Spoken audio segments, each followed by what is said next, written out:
This is the Bickersons, a story about living together in harmony. It's 3 o'clock in the morning, and Mrs. Bickerson lies tense and sleepless in the dark as poor husband John, victim of raucous insomnia or whimper's malady, reaches a climax during an acute attack of his strange ailment. Listen.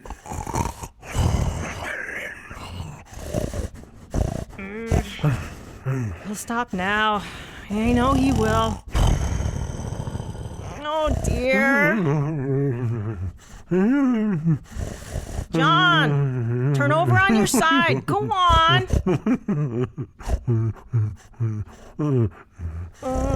Stop it. Stop it. Stop it.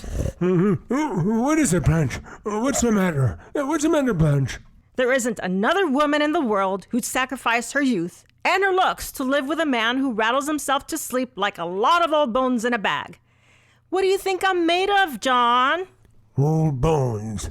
You've got to stop it. Stop what? That's snoring. Oh, it's just your imagination, Blanche. I never snore. John Bickerson, how can you say that? Very easy. Listen. I never snore.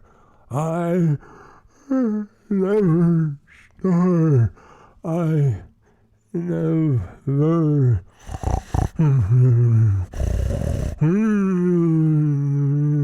John! What's the matter? Why don't you let me sleep, Blanche?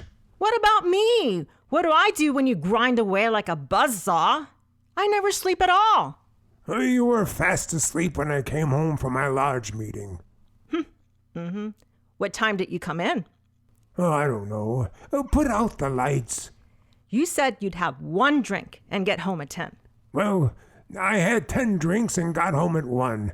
You knew where I was all the time. Now, don't start beefing about it. I didn't know where you were. I would have called you. What for? Because the express man came around again with that package. It's from Kentucky, and there's freight charges on it. Well, why didn't you pay him? I've been waiting for that package. What is it? It's my dividend. I belong to the Bottle of the Month Club. I'm just sick and tired the way your whole life is wrapped up in a bottle of bourbon. Maybe you'd like me better if I wore a label and put a cork in my mouth. You needn't wear a label, Blanche. There you go, with your subtle insults again. When am I supposed to talk to you? You rush away in the morning and come home in the night when I'm sleeping. Sit up and talk to me, John. Blanche, I'm dead tired. I don't know what time I came home, but I was in the kitchen for over an hour. I know. I heard you puttering around in there. I wasn't puttering. You asked me to fix the electric toaster and the curling iron, didn't you? Well, I fixed them both. Do they work? They work fine, except the toast pops up with a permanent. That doesn't surprise me. Did you turn off all the lights? Turned off the lights. Well, I suppose you left a mess in the kitchen? No mess. I hope you locked the back door. That cat got out 3 times last week. Cat won't get out tonight. Where'd you put him? In the birdcage. Birdcage? Where's the canary? In the cat. John Bickerson. Oh, please stop knocking yourself out. Nothing happened to the canary and the cat's fast asleep in the oven. Well, don't scare me like that. Are you sure all the animals are taken care of? I'm sure. How about the fishbowl? Did you heat up the water for the new baby goldfish? I heated his water, gave him his pablum, burped him twice, and changed his diaper. Would you put out the lights and let me sleep? Why are you so cross and disagreeable all the time, John? Because I'm exhausted. That's not true. You'd rather stay out the whole night carousing with your rough-necked friends. Just kills you to spend the night with me. Oh, it doesn't kill me. It's a funny thing that I don't need anybody else. I'm always satisfied just to be with you. Well, you're in better company than I am. Good night, Blanche. Keep it up, John. Keep adding insult to injury. Never a kind word or a compliment. Just work me to death like a slave. Pick at my meals and complain about my cooking. I never complain about your cooking. Then why didn't you eat that pie I made tonight? I did eat it. I ate every bit of it. You didn't like it. Oh, I couldn't chew it. The undercrust was like cardboard. Undercrust? Yes. That pie didn't have any undercrust. I gave it to you on a paper plate. Well, the plate tasted better than the pie. Don't make pies anymore. I hate pies. I hate all desserts, especially that orange meringue broccoli dream cake you make. Don't make me any more desserts. I never know what to make for you. You've got the weirdest appetite of any man alive. Yeah, sure. Weird. For 2 months running, you wouldn't eat anything but pig's knuckles. Pig's knuckles! Pig's knuckles! What about it? Just because you wanted pig's knuckles, I had to cook my fingers to the bone. Why don't you hire a chef? I cook for you, I scrub for you, I sew for you. Do I get any thanks? Thanks. Thanks. That's all the thanks I get?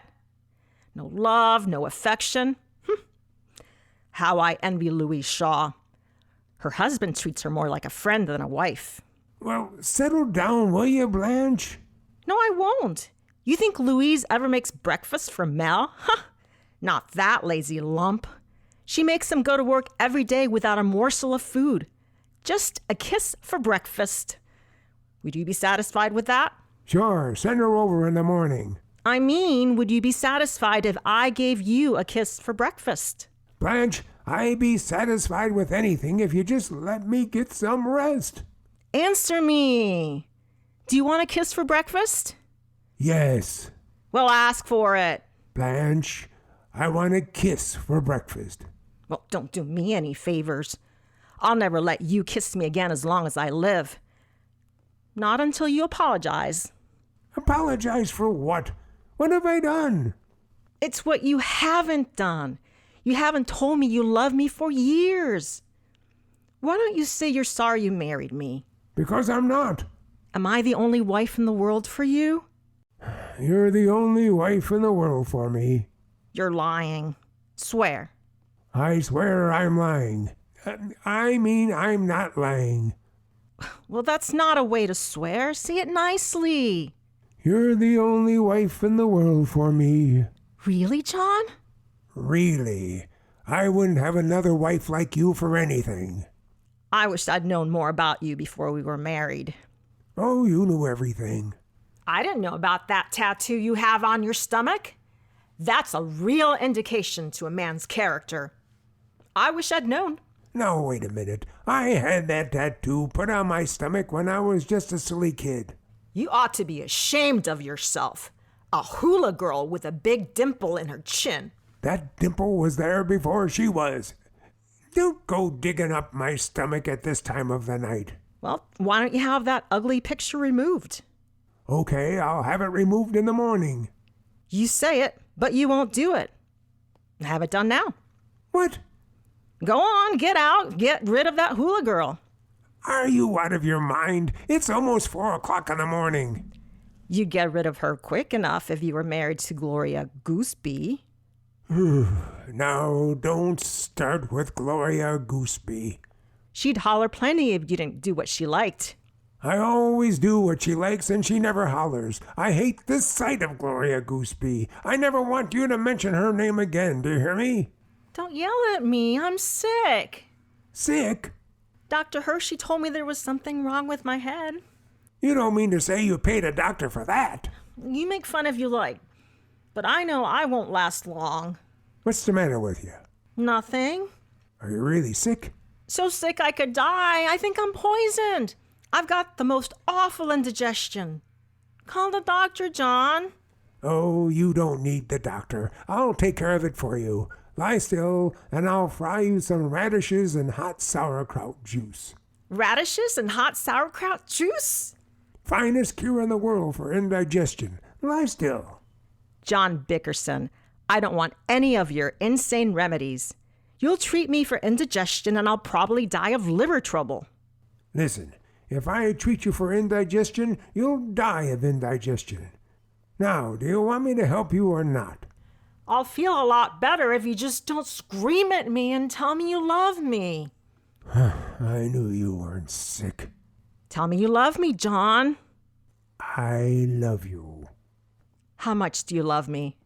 How much do you need? Now, John, Easter Sunday's only 2 days away, and I haven't got a new hat. What happened to the hat you bought last Easter? It's in a box on the dresser, but that hat's worn out. Well, where the box? You can't be squandering my money on Easter hats. Please, John, just this once. I saw a wonderful hat with a reversible brim that can be turned up or down.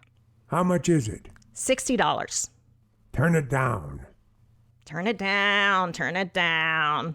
I turn everything down because you're always looking for bargains. When you married me, you didn't get any bargain. Oh, well, I know it. Oh, you know what I mean. You only like the kind of woman who would pass up a mink coat to buy a cheap fur. Well, what's wrong with buying a cheap fur? Nothing. Would you like to see the one I bought, dear? What? It's a dyed rabbit choker, and it only cost $94. $94 for a dead rabbit? Don't get upset. Blanche, how can you squander my money like that? I deny myself everything. Last week I had all my teeth pulled out so I could save my money on eating. I've been sewing collars on your old bloomers and wearing them for shirts. I haven't even got a pair of pants. Yesterday I hung a wisp broom from your plaid skirt and went to work dressed as a Scotsman.